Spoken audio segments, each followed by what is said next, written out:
valideyn nəzarəti zəifləyir, bağlar qırılır uşaqla valideyn arasında. Niyə görə zəifləyir və bağlar qırılır? İki əsas səbəbə görə. Bir, valideynlər işləyirlər özləri, vaxt çatmır uşaqlarla kontakt yaratmağa. İkinci, valideynlərin özlərinin arasında konflikt var. Özlərinin arasında konflikt olandan sonra başları qarşı belə özlərinə, uşaqlar yaddan çıxıb. Bu ikinci səbəb. Üçüncü, bullying.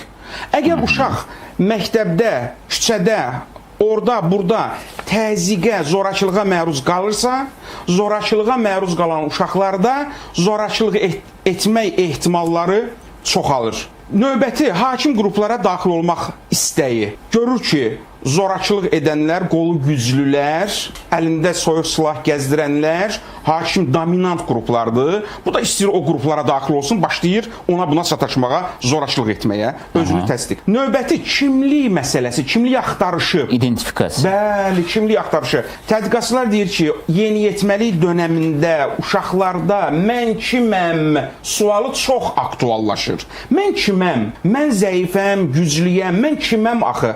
Deməli, Estoniyada Tartu Universitetində bir tədbirə getmişdik. Orada Azərbaycanlılar, mühacir Azərbaycanlılar mənə danışır. Deyir ki, 17-18 yaşında uşaqlarımız bizə sual verirlər. Bizə. Biz kimik? Biz Azərbaycanlıyıq, biz Estoniyalıyıq, Avropalıyıq. Aktualdır bu suallar. Uşaq bu suallar, yeniyetmə bu sualın cavabını tapa bilmir və sanki kompensasiya edir yenə zorakılıqda. Özünü gücünü göstərmək istəyir ki, mən buyam. Və sonuncu, bayaq dəyərli psixologumuz dedi, təsdiqlənmə ehtiyacı, yeniyetmə özünü təsdiqləmək istəyir. Mən də varam, mən də şəxsiyyətəm. İndi nə etməli? Bu 6 dənə səbəb aradan qalxmalıdır. Əsas məsələ mən valideyn üzərində dayanıram.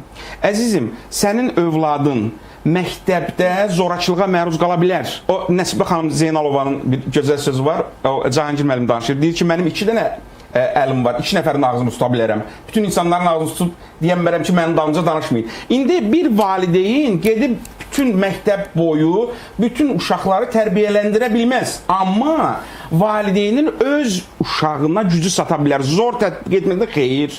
Valideyn uşağının psixoloqu ola bilər. Onun təsdiqlənmə ehtiyacını, necə deyərlər, türklər demişəm, tatmin edə bilər. Özüm valideynəm, bu eksperimenti yaşamışam, keçmişəm, görürəm bu effektlidir.